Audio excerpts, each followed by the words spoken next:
Hi, everybody. Coming up, the team talks about their experience with the reopening of Walt Disney World. That's it. That's everything we're talking about on this episode. How exciting is that? From various locations around the internet, this is the Diz Unplugged.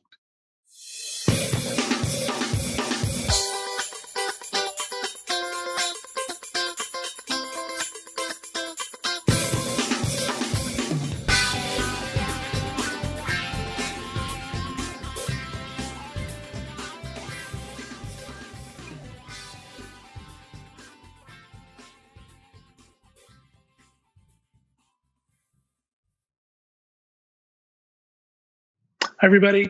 This is episode 1087 of the Diz Unplugged for the week of July 14th, 2020. My name is John Magi, and I'll be your host. Pete has another obligation today, so he's asked me to fill in. We'll remind you that the Diz Unplugged is brought to you by Dreams Unlimited Travel. Dreams Unlimited Travel, helping you plan the perfect Disney Cruise Line, Adventures by Disney, Alani, Universal, and other cruise line vacations. Visit us on the web at www.dreamsunlimitedtravel.com. You did that without notes. I did.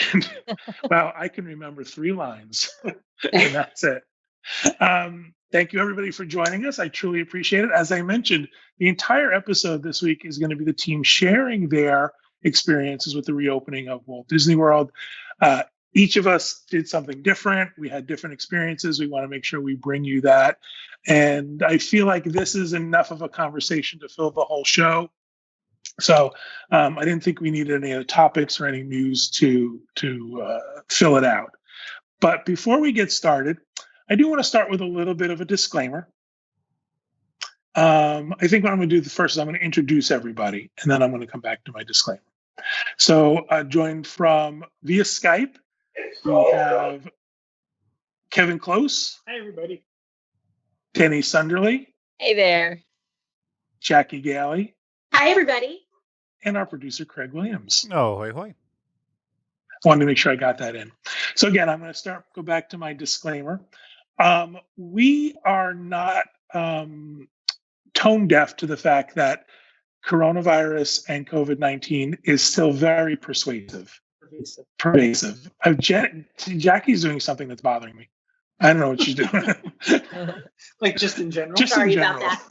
Somebody was at our door naturally. They ring the door. Of course. Right. Yeah. I expect any minute someone to be at our door. Yeah, we're expecting a UPS delivery that I can't change. Yeah.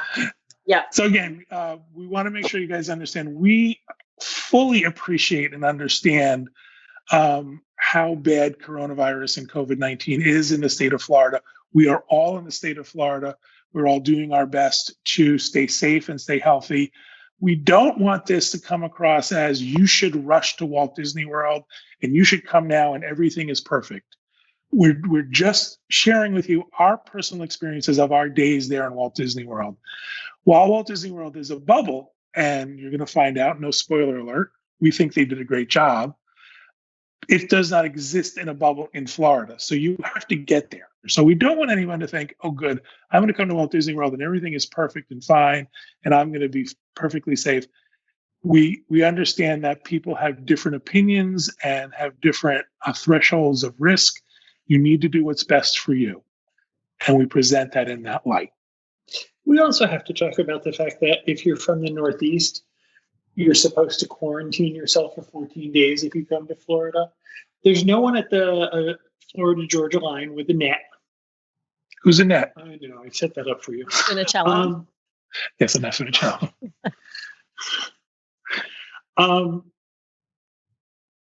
There's no one guarding that. There's no one, they're asking you to do that. However, if you're coming from the Northeast, you have to either fly or drive down through 95. So you're going through some states that are having some rough time. All we ask is that you be careful. Right. Be safe. And again, we don't want to come across as tone deaf. This is not about everything is wonderful and perfect.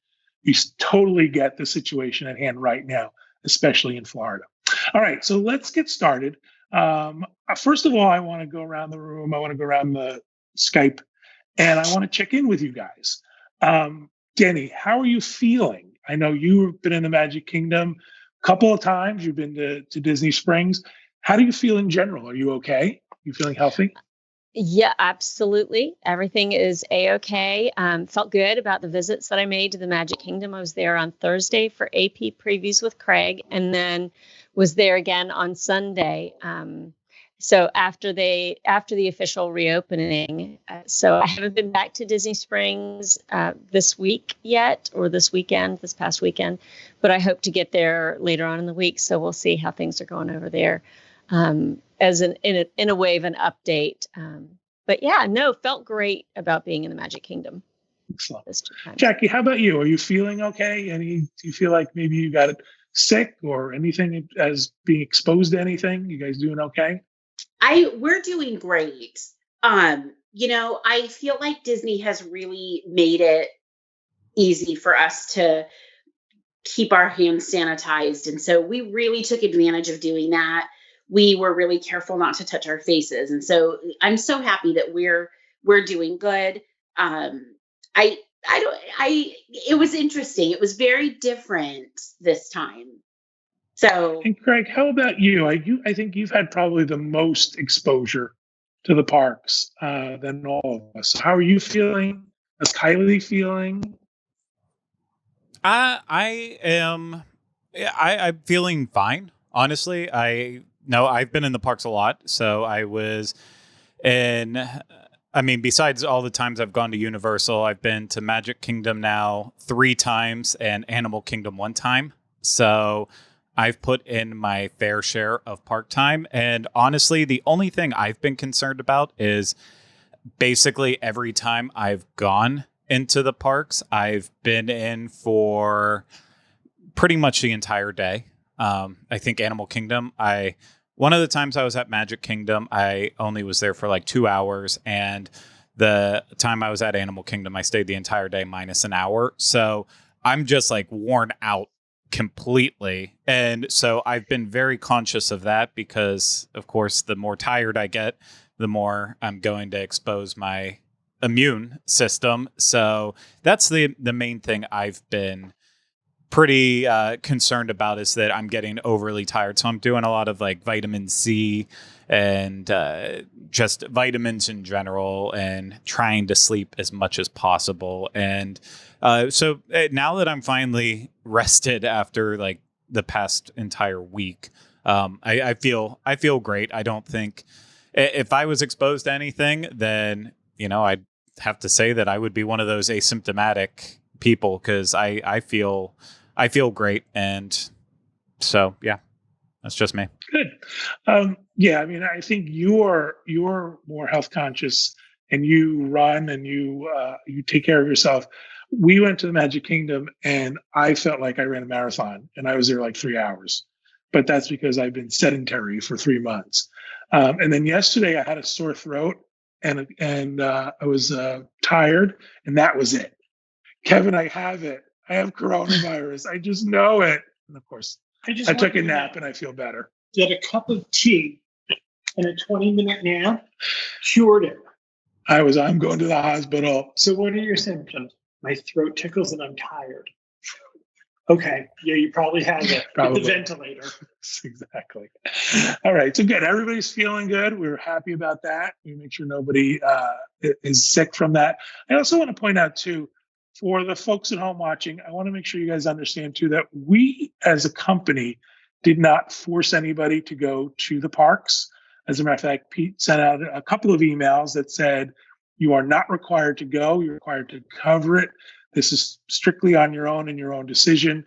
As a company, we did not want anyone to feel that they were pressured to go to the parks. So get that out of the way. You did? Well, yeah, you have no choice. And so that's sort of the idea of what we wanted to set up for this opening of the Magic Kingdom and Walt Disney World. So let's get into a lot's been said about the hygiene, a lot's been said about masks and things like that. So let's touch on that briefly and sort of give us your highlights and the good and the bad that you thought Disney did and what you thought other people did. Denny, I'm going to go to you first. Yeah. So as far as hygiene was concerned, and so it was very interesting, just the dichotomy between Disney Springs and visiting Disney Springs and then Magic Kingdom, because I think people are just more invested in, I'm going to wear a mask. They need to wear a mask in Magic Kingdom. It's a little harder at Disney Springs to enforce that rule, it looks like. And so everybody on Thursday for the AP preview on their best behavior. So good. I saw just a couple of noses all day long. It was amazing. And of course, when I went back on Sunday, same thing. Everybody's got their face mask on. They have it on. I watched just trying to observe things as I was moving throughout the park on Sunday. People, when they got a little ice cream treat, Mickey bar, you would go and find a place to sit and then remove your face mask. Eat your treat, face mask back on, off you go. Like it's people are just, they get it. They get it. It's funny that the hand sanitizer, yes, definitely bring your own bottle just in case, but there were 3 hand sanitizer locations at each attraction. It was amazing. So as you approached the queue, hand sanitizer. Before you got onto the ride vehicle, another hand sanitizer station. And then when you got off of the attraction, there's more hand sanitizer. So you've got what you need to be able, hygiene wise, to be able to be as safe as possible. You've been at the AP preview and after the park officially opened. Mm-hmm. What was the crowd difference? Because we went on Thursday and crowds were so light and so great. Yep. It's such a pleasure to be in the park. And the question has become, well, now that they're open, was that an anomaly? Is it now more crowded? Yep. So I got in on Sunday, and we had the same questions walking around on Thursday with wide open expanses with no one in sight or very few in sight. So on Sunday, I got in about 1:30 into the Magic Kingdom. So it was a little bit later in the day, but it was the same. It was light, low crowds, big spaces where there just wasn't anyone. Social distancing is totally achievable because you can stay away from everyone. So it was very, very interesting to be in there on Sunday and go, okay, so this is the new normal, I guess. Now, maybe it was more crowded in the morning. I was looking at social media and stuff like that. It didn't seem to be overly crowded from those accounts, but I was pleased with it on Sunday afternoon. Excellent. Jackie, how about you? Tell us about your experience with you're wearing a mask and people wearing a mask and feeling safe. So we came down on Thursday night and went to Disney Springs for a quick bite at Chicken Guy. And I totally echo what Denny felt at Disney Springs, because I saw most people with a mask on. I saw a lot of people that had it under their nose or even hanging off of just one ear and just kind of walking around like that. And I thought, And I felt really safe when we sat down and ate, because they have a lot more tables outside and they were far enough apart from each other. And that felt okay. But when we went into the Magic Kingdom on Friday, I felt more at ease in the park because I did not see, like Denny, I'm going to use her term, I didn't see many noses. In Magic Kingdom, it was very, people kept their masks on. People really, everyone that was in front of me getting on an attraction, they used the hand sanitizer at the beginning of the line, through the middle of the line, and always at the exit. Every person that was in front of us, I didn't see anyone not do it. And that made me really happy, because they're only cleaning some of the ride vehicles. They're only doing that about every 2 hours, where they go through and spray sanitize. So it's really important, the personal responsibility, that folks are aware, because sometimes when you're a little bit bigger, you have to sort of use the handrails and you have to sort of use, you grab onto the bars. I do. Even when I'm stepping down into, like, say, Pirates of the Caribbean, you're stepping down into a boat, you hold on to the rails. It's a small world, same thing. So you're touching those bars where someone else may have touched those before. So you have to have this conscious piece about you and make sure that you use that. And I felt almost as though the area of the parks that were required to find where to place those hand sanitizer dispensers was almost like how Walt Disney decided how far apart he was going to space trash cans, so that there was never a time when a guest needed to throw something away and didn't have a trash can right there.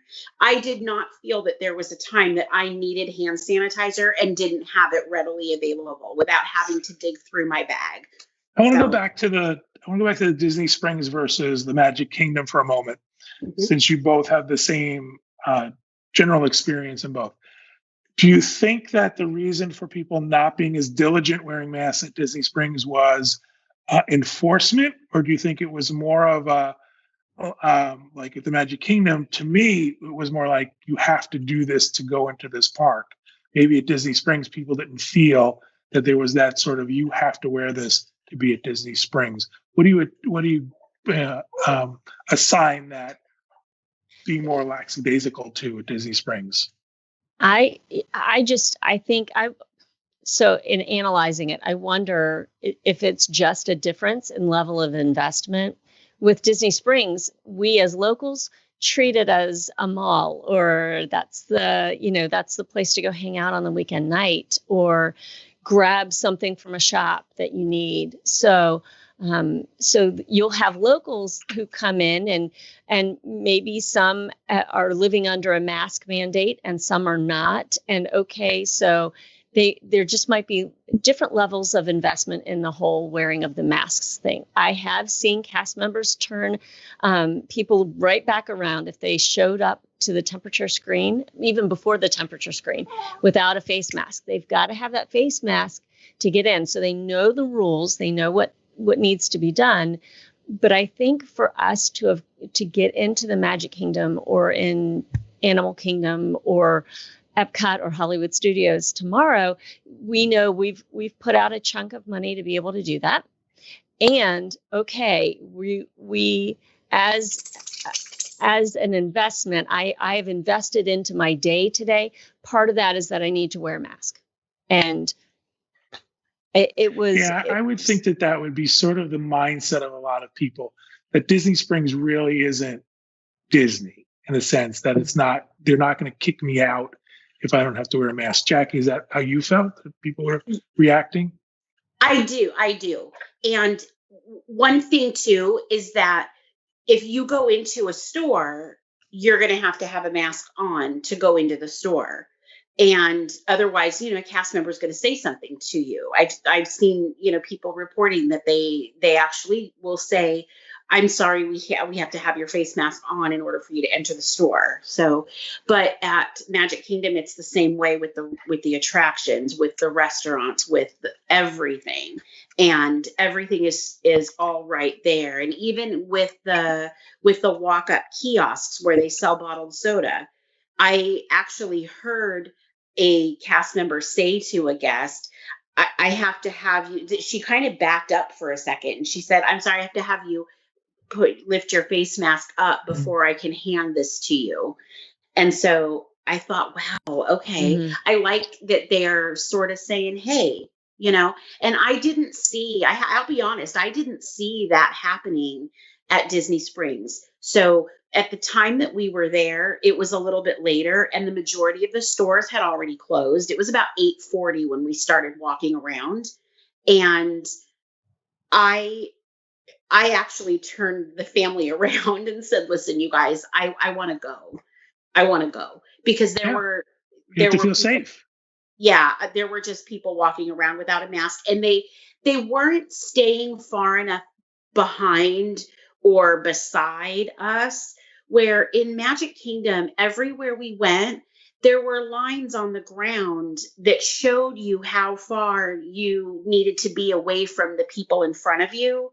So there was like a mutual respect there where everyone, it was right there in front of you. And a lot of people need something tangible to see, where at Disney Springs, everyone's just sort of walking. Mm-hmm. So I can tell you that we were in the Magic Kingdom on Thursday and I was using my scooter. And as we were getting ready to leave, my scooter battery was depleting. And we went under the train station. We were told that there were outlets under the train station. And I am not exaggerating when I tell you that John and I were the only people under the train station. There was no one else 40 feet, 50 feet. We were alone. John was sitting on a chair and I was plugged into an outlet. And we had bought a bottle of soda. And I pulled my mask down, was drinking, and I apologize, guys. Craig, can you tell us about your experience real quick and mute us? You have to mute you have to mute yourself. Just press the little button on Skype, the microphone. I thought you could do that for me. My apologies. There we go. Okay, sorry about that. So my experience is, I mean, I've had a lot now. I will say, in general, the annual pass holder preview was obviously, it was an amazing experience, quote Steve Porter. The crowd levels were absolutely fantastic. Everyone was being respectful for the most part. As we've already said enough, there's a couple people here and there, but the majority of people were being respectful.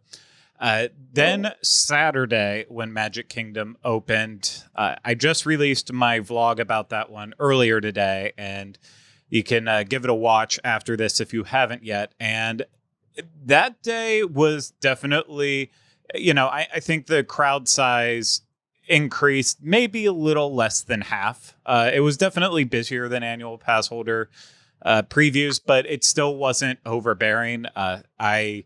I made an attempt to try to do every single attraction, not just ride, but even sit through, 25 minutes of Hall of Presidents and every long show that there is too. And I'm not going to spoil whether or not I got it done, but it's the fact that you could even come close to doing everything kind of speaks to how the crowd levels were. I mean, there's 28 attractions, I believe, that are technically listed as being able to be open right now at Magic Kingdom. And only one is not operating right now. That's the People Mover. And we don't know when that's actually going to come back up and running. But anyways, you'll have to watch that to see if I was able to accomplish. I want to speak to one thing about that you're able to do everything is unbelievable.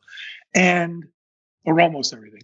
And there's a lot of complaint out there that I'm not coming to Walt Disney World now because I'm paying full price for a half experience, specifically because of fireworks and parades, and that this is the mindset that Disney is somehow cheating people because they're still paying the same price. I don't think that's the case. I think this is a better experience. Yeah, I would love for there to be fireworks. I thought the way they handled the parades were great. I think the fact that you can do all the rides and enjoy the parks at an almost leisurely pace, I don't know. To me, it seems like a silly argument that you're not getting your money's worth. Yep. But nope. I'm sorry. That's exactly what I was going to get to eventually at some point in this, is that I do understand missing out on the fireworks and missing out on Festival of Fantasy and feeling like, the cavalcades will never replicate Festival of Fantasy because, it doesn't. They're not the same thing. However, it is pretty darn close in terms of that. And no, you don't have the character meet and greets and you can't go up and hug Mickey, but I think there's probably an audience out there who doesn't waste time doing meet and greets and watching parades. And I probably would bet that they would actually be happier that they could just randomly be standing on Main Street or passing through. And they do get to see all of the characters come by real quick. And since it happens multiple times a day, you have a better chance at seeing different ones. Cause there's nothing against Move It, Shake It, whatever it's called at the end of it. But that's the same characters repeated all throughout the day over and over and over. So this, you don't know if it's going to be Mickey and the gang, or if it's going to be the Goofy Cavalcade, or is it going to be Tinkerbell, or is it going to be Fantasyland characters or princesses? They are doing a great job at giving a variety of experiences. So maybe the characters are actually even more accessible to see than they were before. You just don't necessarily get to go up and get their autograph and hug them and go through all of that. So I, as a person who finds character interactions to be awkward as all get out, I prefer the cavalcade format as much as I get annoyed by the amount of cavalcades, but I like that. So I'm kind of in the camp that you just set up. I think you get pretty much a near close experience to what you would get before with less crowds. And I can say on Monday, when I had to pop into Magic Kingdom for a couple hours, the crowds were definitely even lighter than they were on Saturday. So I think there was a lot of that excitement for opening day. And then also the fact that it was a weekend, and people can go on the weekends more than they can with weekdays. So Monday was like it was even easier to navigate than Saturday. And I also went over to Animal Kingdom on Sunday, and I mean, just pure insanity that for half the day, Flight of Passage was either at a 5 or 10 minute wait. It's disgusting when you look at Navi River Journey having a 20-minute, 30-minute wait while Flight of Passage is over the way with a 5 or 10-minute wait. But that was regularly happening. I did everything at Animal Kingdom besides Cali River Rapids because I don't like Cali. That's my least favorite attraction in all of Walt Disney World. So I didn't do that. I didn't do Up because I don't like bird poop, and I don't need that great big bird adventure. And then I forgot the train even existed that could take me to Conservation Station. So by the time I remembered that was open, I was like, I could go home, or I could ride a train over to look at some goats. So, but the best thing is, you can do what you wanted to do, and you can do things over and over again. Oh, yeah. This is an unbelievable experience at Walt Disney World. I want to just let Kevin finish his story about the mask. I apologize. We had a dog barking incident and had to mute ourselves. UPS came. Go ahead. So finish your story about the mask, and then we'll move on. We were sitting under the train station, and it was just John and I. And we pulled our masks down, and we were just talking, but there was no one around. And I didn't see a cast member, but it was like God was talking. And someone said, "You have to put your mask on. You must put your mask on." So, and we thought there was no one around, so it wasn't like we were. I could see her; she was over in like another room. Yeah. But there were people there that told you had to put your mask on. Yeah, and again, I don't want to say like she was mean to us or anything like that. Polite. She was very sweet. So I'm happy with that. I'm glad that someone is around to say that. It was a little extreme. It was only the two of us in this giant place, but good for them for looking out for everybody. All right, before we go on, the next thing I want to talk about is get more into sort of rides and stuff. So before we go on to that, I want to stop for a little bit of housekeeping. I know a couple of folks have some housekeeping that they want to go over. Kevin, do you have one you want to talk about? I do. Okay. We have a friend named Wendy. She's had a bit of an accident, and we want to wish Wendy a speedy recovery. That's it. Good luck, Wendy. She knows who we're talking. Excellent. Anyone else have any housekeeping? Yes, I wanted to take a quick minute to mention a couple of discounts that came out just recently, just a few days ago.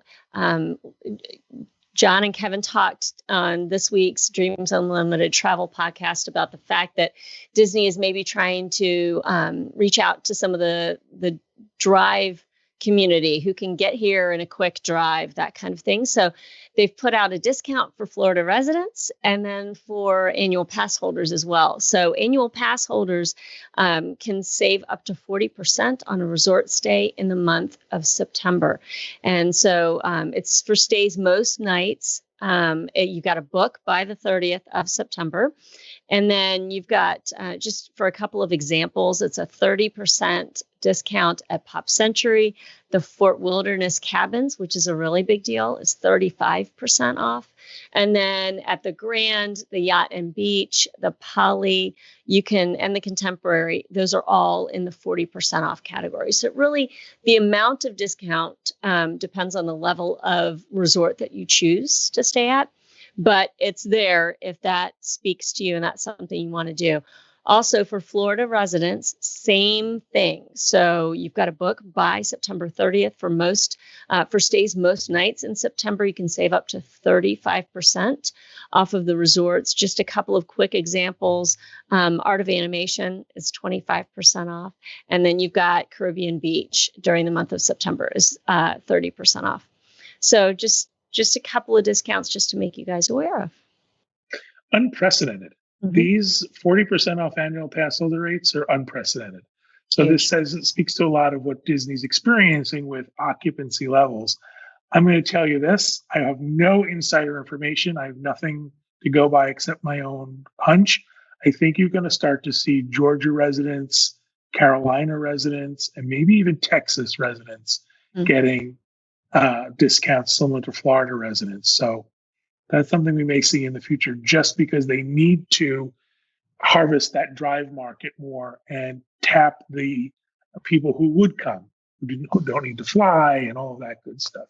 So interesting. Thank you, Denny. Anybody else with any housekeeping? I have some housekeeping. So this week's featured candle from Magic Candle Company is called Churro. And I want to tell you guys about it because I happened to just receive a churro candle just yesterday. And I'm really happy about it because something I love at Disneyland is a churro. And so when I lit this candle, before I lit it, I thought, well, gosh, usually I like this kind of a smell during Christmas, during the holidays. But I was craving this churro. So I lit this candle in my kitchen and it reminded me of being in the Magic Kingdom last week. And it made me very happy. So I wanted to just share that little tidbit because I know that a lot of you have to fly to come down here. And you're probably not too crazy about doing that right now.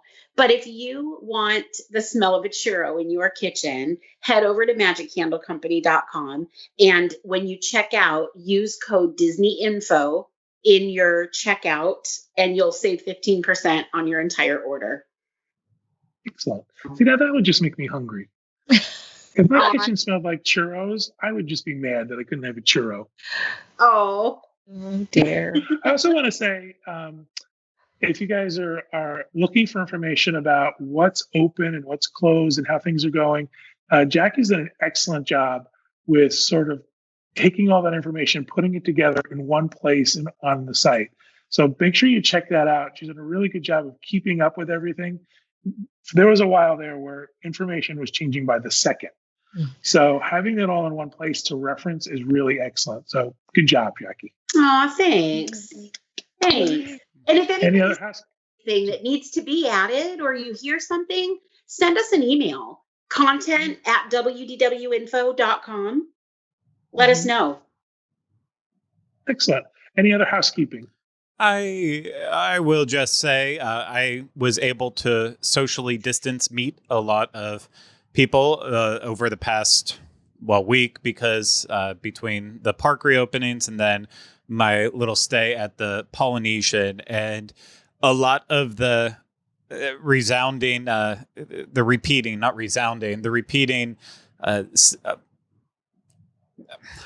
why am I struggling to find words? The thing I kept hearing over and over again. That's the first thing to go, the smell and then the words. Once you lose the words, it's all over. Yeah. I've been gone for a long time, but the main thing people kept saying over and over again was how important we were to them during the past couple months of having these conversations and before they were able to travel and come back and how we helped them through this time. So even though I made sure to thank every single person who came up and talked to me and told me how much it meant to them, I just want to make sure I blanket say it again that, these past couple of months have been rough for everyone out there, as well as us. And I don't want to like pat ourselves on the back for it, because we're not doing anything spectacular besides just what we normally do. But it does, like, it makes me happy knowing that we're helping making a lot of people happy right now. And on the days where we wake up and don't really want to do it, and it's like, oh, we have to produce this today, that today. Sometimes it does get really difficult to get that motivation, but hearing people say how much it's just helped is like that. It's that rush that helps us keep going. So I'm not sitting here asking for people to say how much it means to them. I want to acknowledge everyone out there who feels that way and say, like, thank you. Really, it does mean a lot to us that we're helping you get through this time right now and making it easier on it. It made me so thrilled to hear people saying that, because it just, no one knows when this is going to end. So any little bright bit of positivity it's so helpful. So thank you. It's very cool. It's always great to hear from folks who watch the shows and enjoy the content. I'll say the interesting thing too is we met a lot of people. We met clients. We met clients who become friends. We met new listeners who are now new friends. We saw people we don't like. Yeah, we saw a lot of people we don't like. And one of the things that I found very difficult was social distancing at that moment. Because your first reaction is, oh, look, so-and-so, let's give them a hug, or let me shake your hand, or thanks for listening, or you want to get in close to somebody. And it's like, oh my gosh, I have to really put effort into not getting closer to this person. So I found that to be very weird. The other thing I found was weird was no one sees you smile. Right. If you're wearing a mask, all they have are your eyes. And we also found that even John and I, who were standing close enough, that the mask muffled what you were saying. I spent a lot of time saying, huh? What did you say? And then if it was someone else, a lot of times it's, and you think, wow, communication is broken down. But the visible signs of interaction, a smile. Someone said hi to us, and I didn't know where the voice was coming from. Yeah, that's the other thing. I had to do that. It was like, what are you? Who's talking to me? Who's talking? All right. Thank you guys for your housekeeping. I appreciate it. So we talked about being safe and everybody wearing masks and all that stuff. I want to know a little bit more about what Disney has done for rides to help folks feel safe and be socially distanced on a ride. Now, here's the deal. People know Kevin and I are not ride folks. Those days are kind of gone. We don't really rush into the Magic Kingdom or into a theme park now to ride a ride. It's more about experiencing the park and enjoying the atmosphere. And it's more spontaneous. Yeah. People ask all the time, what is the one thing you have to do? I don't have a list. Right. I don't rush to the back of the park to ride It's a Small World. If I was back in the park and decided, let's do that. That's the way we do things. So for you guys who have ridden the rides, I'd like to get a little bit more insight into how Disney handled them. Don't have to give me a breakdown of every single ride, but tell me where you think they did a good job and maybe where they could have used some improvement. And I'm going to go to Denny first on this. Okay, so just judging and gauging from what we experienced on Thursday and then again on Sunday afternoon, it everywhere that they could have put a marker, just a little reminder to help guests who are in the park go, oh wait, I need to stand here. I need to, keep this distance between the people in front of me. They've placed a marker.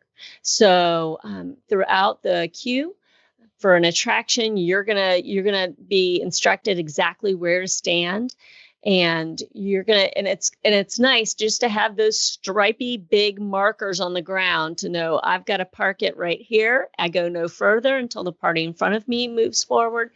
Another thing that they've done in areas of attraction queues where they cannot keep you socially distant from the people next to you, they've put up plexiglass and metal barriers.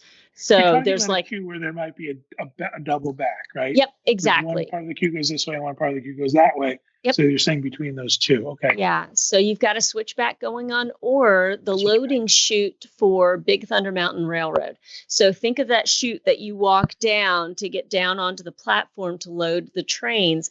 That area is already pretty tight getting down that chute. They have put up the metal and plexiglass wall down the middle of that chute. So it's even more claustrophobic in there now. But it's so that my germs don't get to the person next to me and vice versa. So I see the usefulness of it. Attractions, when you're on the actual vehicle, you can socially distance from any other parties that are around you who are not with you during that day.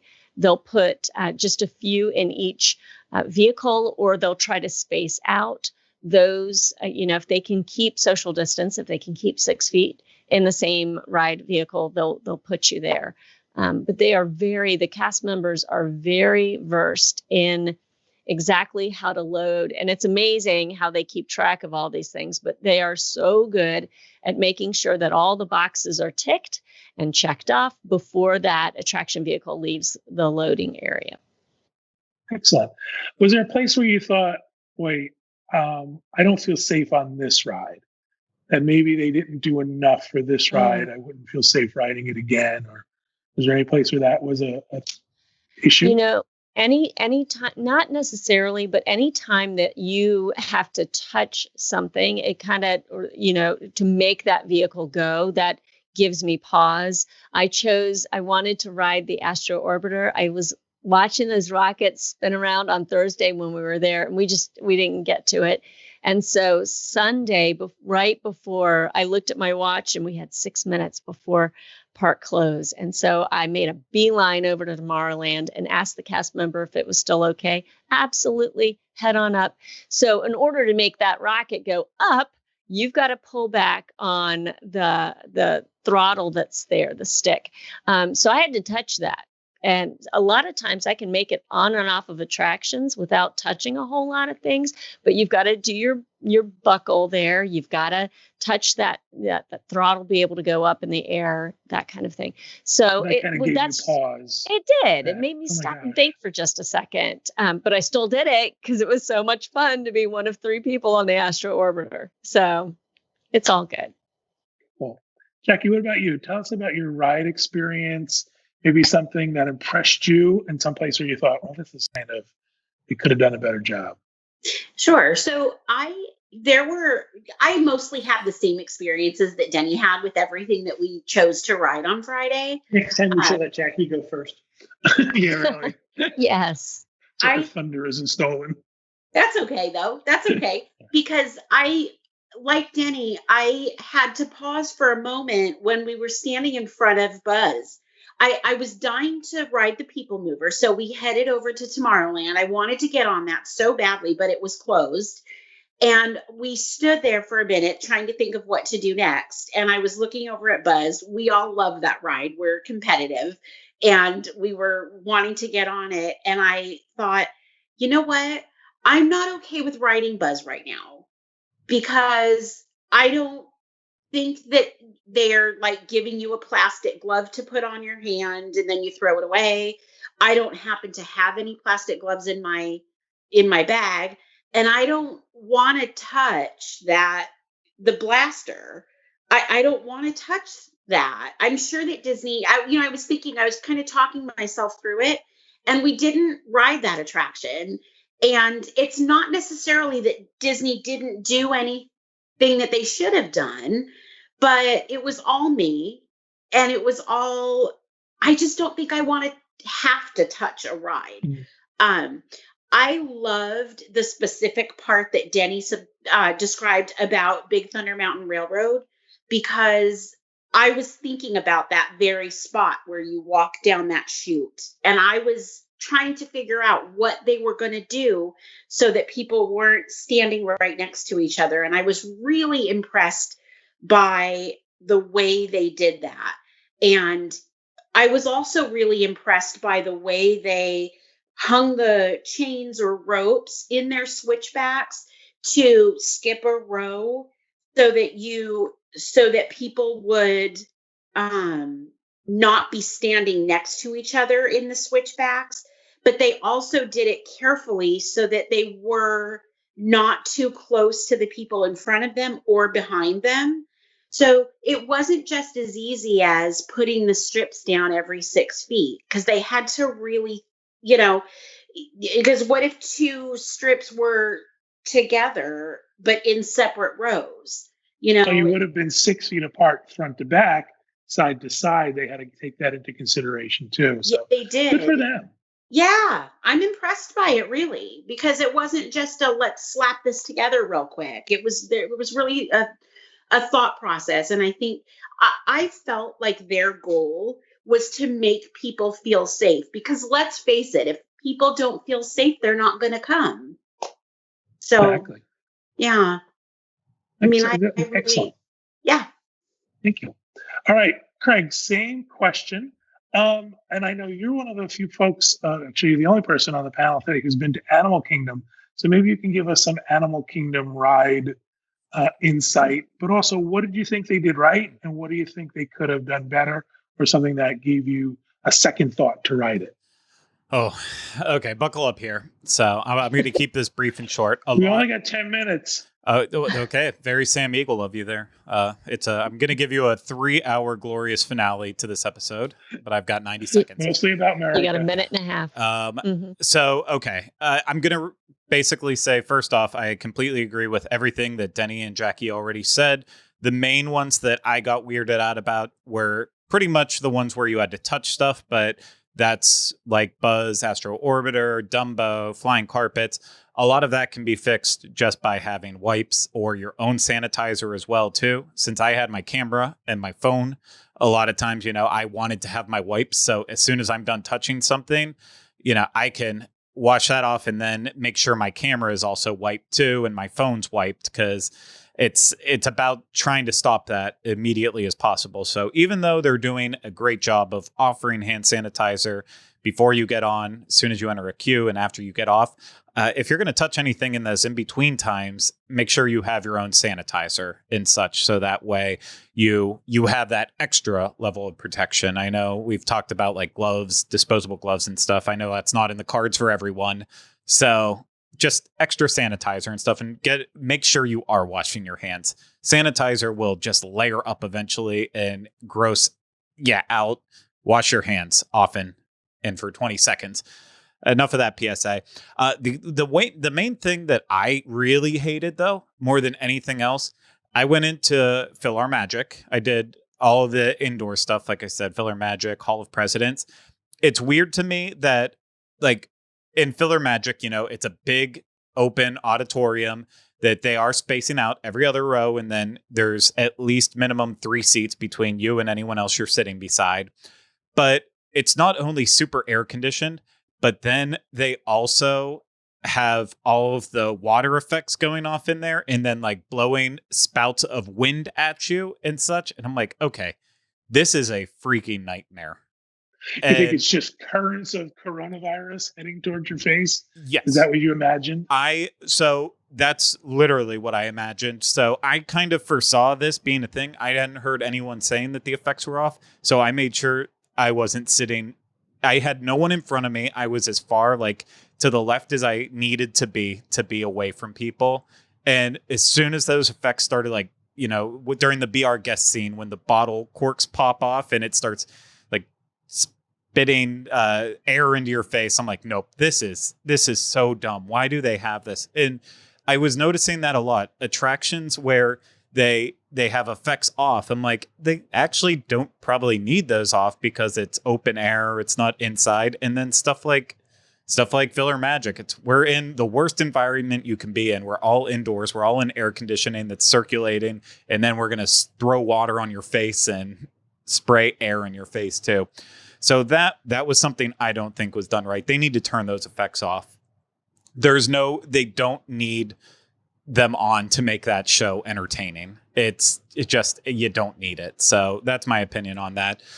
Interesting stuff like Jungle Cruise and Kilimanjaro Safaris, the extra dividers that they've put onto those attractions. With Jungle Cruise, it's plexiglass dividers in between everyone. When Denny and I went the first time, they were only doing the boat at half capacity with the dividers, but now they're doing full capacity with the dividers. And it's not that. I think they are probably effective at something, but at the same time, I think they're a little silly too. They don't divide enough, in my opinion, to make it actually worth anything. But I think is the Jungle Cruise skipper, does he have a mask on? They have a mask on. They do not have to wear the face shield because they basically have a plastic shower curtain up in front of them. All right, so I've got a few minutes left. The other thing that we're getting a lot of questions about and interest in is, what are the stores like when you go into a store? You know, when you're outside and you can maneuver and you can get around people, but the stores are obviously inside and there might be more people. Kevin, you have an experience. We went shopping for a bit, as we do on our Magic Kingdom day. What did you think? We went in a couple of stores. We went in the Uptown Jeweler. I was looking for something in there and couldn't find it, and they were trying to help me. But people were generous. People were staying away from each other. People were pausing to let you pass before they got in your way. So I thought that was really good. And then we went into the Emporium, and there is one way in and one way out of the Emporium at this point. You have to enter the Emporium at Center Street, and that's the only way in. They won't let you in any other door. And we went in there, and I found, I want to say people were oblivious, that they would stop in their little clumps, but they would block all access throughout the store. And I don't think anybody was being mean or spiteful. I just think they're not aware. And all you had to say to somebody was, "Excuse me, can I pass?" Or something along that line. "Oh, sure, let me back up." And people were good about it. It's shopping under duress. I will tell you that. The only thing that freaked me out a little bit was the idea that we picked up a plush that we thought we might buy for the dog. And I thought, how many people before me have picked up that plush? Yeah. How many people are touching the things in the store I'm touching? So that kind of And then I have to weirded go me to out. the cash register and get out my credit card. And I'm going to touch everything in my bag. It was, the plush got back and we hand sanitized. Now, I just want to step back a second from shopping. I get a lot of questions about what was security like. Did anyone touch your stuff? When you went through security, did any of the guards touch your bag or anything? Not mine. I opened mine and they asked me if I could take my wallet out so they could see around it. And they asked me to open my bag. So I did that, but they didn't touch anything. Yeah, same experience. Danny, what about you? Yeah. They felt the underside of the bag real quick after I had taken out the majority of the contents for them to check. Now, see, they didn't even touch ours. They asked John, I was carrying a tote bag, and they asked John to squeeze the bottom of the bag together. Yeah. So I just want people to feel confident that the security guards aren't, licking their hands and touching all your stuff. Sorry to interrupt there, but I actually had a chance at Animal Kingdom to do the new security procedure with it's basically like scanner pulls that are set up, and you still take out what they're asking you to do right now, take out umbrellas, water bottles, and aerosol cans. And then at Animal Kingdom, they were saying umbrellas only. You were allowed to keep your water bottle and aerosol can in there, and you basically walked past this giant pole that's sticking up, and I saw the screen where it literally is scanning you and your bag. And in my case, I did go off with it, and they moved me off to the side and said, "Okay, well, can we have you start removing stuff from your bag?" And I said, "Sure." And I basically took out one camera lens, and as soon as they saw that, they were able to identify between the image that they had and my lens that they found what they were looking for. So I didn't have to remove anything else. So, and very, very, very few people were going off. So this new technology and security that they're implementing, Animal Kingdom, hopefully everywhere. It is out of this world awesome. It is a good change. We actually happen to know the person who worked on that. So that's cool. That's interesting to know. Yeah. All right, let's switch back to last few minutes for shopping. Danny, what about you? You have any shopping experience or tips you want to talk about? Yep. So people were asking, we did some Facebook Lives from the Magic Kingdom on Thursday and then also on Sunday. And people were asking about the shopping process and virtual queues and how does that work? And so basically, if the doors of the store are open, that means that you can come on in. And as you enter, a cast member, everyone has an iPhone with them. And so they're logging who is in the store. So upon entrance and upon exit, it's noted. So you can come on in and you can shop. And then if you walk up and the doors are closed, that's when the virtual queue is in use. And so you just touch base with the cast member who will be there at the entrance. They'll get you set up in the virtual queue and you'll be good to go. They'll send you a little message when it's time to come on back and do your shopping.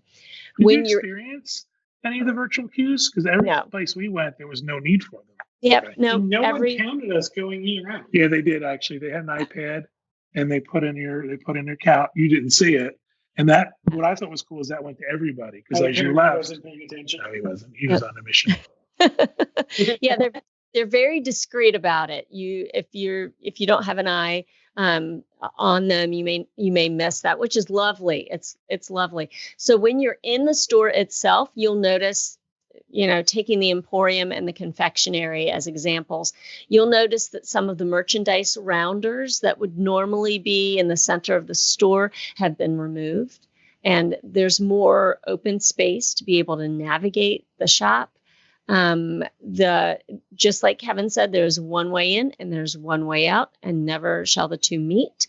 And it's a little harder. It is definitely harder to social distance in a store than it is out and about navigating the rest of the park. So I felt I was in the Emporium twice, I was in the confectionery twice, and I was in the different shops throughout the park on Sunday, and it felt kind of funny. Like, okay, I'm okay in here. Am I as comfortable as I am outside of this shop? No. So 100%. Yeah. I don't know that I'll go back to, I'm not necessarily there to shop anyhow. I wanted to see what the experience was like. And so I just might not do that next time. But it was really interesting. They do have the social distancing markers. They have them 6 feet away from the cashier stand so that you can wait. It's in the confectionery. If you loved all those chocolate dipped, everything is encrusted in candy, those are not for sale right now. There are certain limited items that are. The English toffee is there, which I'm excited about. But there are things being offered. They're just not everything that you're used to. So they're providing an experience. It's just a bit, as everything is these days, just a bit different.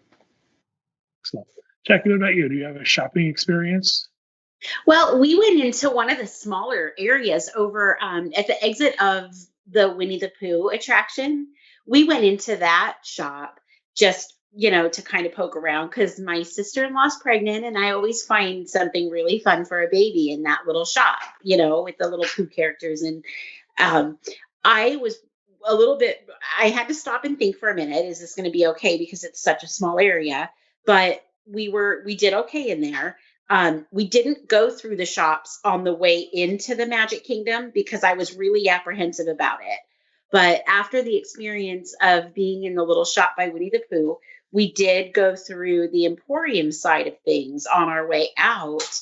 And it did feel a little different to me because I was concerned about where people were. Some people were just walking through. Other people were, squirrel. They see something they want and they just hang a right to go get it. And so that was, nobody was doing anything wrong. It was just a thing that was kind of happening. And I found myself thinking a lot about the fact that I did not want to be inside. And it was hotter than fire outside. So it was a little odd, but it was good. We bought a couple of things, and I found myself not wanting to touch the things I was buying unless I was absolutely 100% sure that I was buying them. And, but it was good. They had lines in the waiting to pay, and, so people were back, and so that was good. So They have the plexiglass up where the cashier is and all that good yep. stuff. And you do everything, no touch. Even, we don't have magic bands, but our credit cards have the RFID in them. So I was able to touch a credit card and pay for something. So all that's great. The one part that was a little, I wish that they would install Apple Pay or something similar. They do. At all of their locations. I think they have it. Yep. Yeah. See, where we bought it, they didn't have it. And so I thought, oh, shoot, I wish they'd do that. Okay. Yeah, You have to look for the special pad that has the little thing that looks like Wi-Fi symbol on it. But that's if you have an RFID and chip in your card, or if you have Apple Pay, you can pay that way. Craig, I apologize. What were you going to say? I was just going to say, I didn't really, most of my purchases came to snackage, which I didn't always do mobile order just because I did want to mess around with it. And every location I was able to use Apple Pay, and it was simple, whether it's just used it right on my phone and held my phone hovering over the reader, and that's all it had to do to pick up like anywhere else. And it was awesome. I know they've had it for a little bit, but I can't believe I haven't been using it at Walt Disney World more in the past. I got to tell you, one of the things that's weird about this time is that we're doing things now that I will continue to do. First of all, we order our groceries and have our groceries delivered. And the other thing, too, is every place I go, even fast food, I use their app to pay. So I don't have to take out a credit card or cash or anything. And so I think that this time is changing the way we do stuff for the better in a lot of cases. Mm-hmm. All right, before we go, I know we're running late. I know that we're going late on time, but I want to get everybody's opinion real quick on the castle. This is the topic of conversation. They changed our castle. My life is ruined. I can't go to Disney again because the castle's been changed. Let's get quick opinions of the castle. Kevin, what's your opinion of the castle? I love it. I think it looks like it's wearing its party clothes. I agree. And it is. It's coming up on a 50th anniversary. I don't expect it to be permanent, but I think it looks beautiful. Could be because I'm colorblind and the colors are much more vibrant now. I think it looks sparkly and great. Danny, what about you? It's not my favorite. It's okay. I liked all the colors change, according to where the sun is in the sky, how much cloud coverage you have, and it just, all of that, everything atmospheric. So it's a vivid blue, the turrets are in the morning, and more of a purple in the afternoon, and iridescent in the evening. I liked it when it was a vivid blue, not so much when it turned purple. The pink, I'm not a super huge fan of the pink, but it's okay. And Kevin, I like the way that you likened it to having its party clothes on. So that sounds like fun to me. So that makes me want to embrace it a little bit more. But it's all right. Worse. Yeah, it could have been hot pink with icing and candy all over it. So yeah, no, I'm totally. Yeah. I'm not going to lose sleep over it. It's just painted. They painted the castle for a year. Yep. Jackie, what about you? What did you think of the castle? So pink happens to be my super favorite color. There's a surprise. I know, shocker. Everybody fall out of their chairs. So when I saw it, though, oh my gosh, you guys, I love it so much. I love it more than I've ever loved the castle at Magic Kingdom, ever. And so I know that Cinderella Castle is not supposed to be pink. But Kevin, I love what you said about the party clothes too, because yes, the party clothes are on and it's sparkly, the gold, the accents, everything stands out more. And against that bright blue Florida sky, if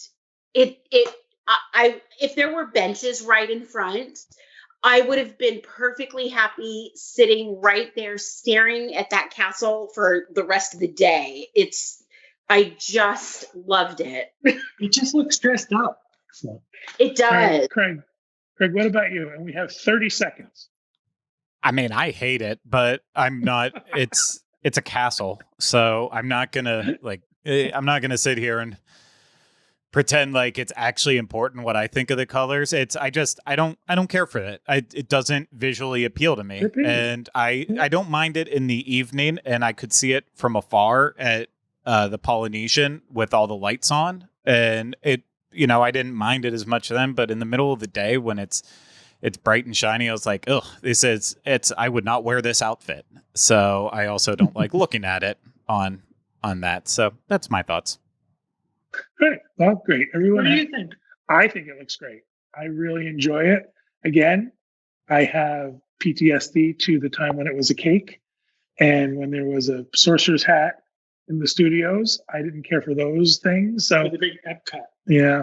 So I think that this is a wonderful way of celebrating the 50th anniversary of that park in a way that doesn't structurally change the castle and makes it so that it could be reversed later on. But I think it looks terrific. And I agree with Denny. It really depends on the lighting. There was times when it was the Florida sky was brilliant and it had these puffy white clouds and you saw those blue turrets and it was just spectacular. So everyone has their opinion. Flowers are great. Don't let it affect your stay or coming to the Magic Kingdom. It's just paint, people. All right, that'll do it. Thank you guys very much for this conversation. I truly appreciate it. Thank you, everybody at home, for listening and watching and tuning in. That'll do it for this episode of The Diz Unplugged.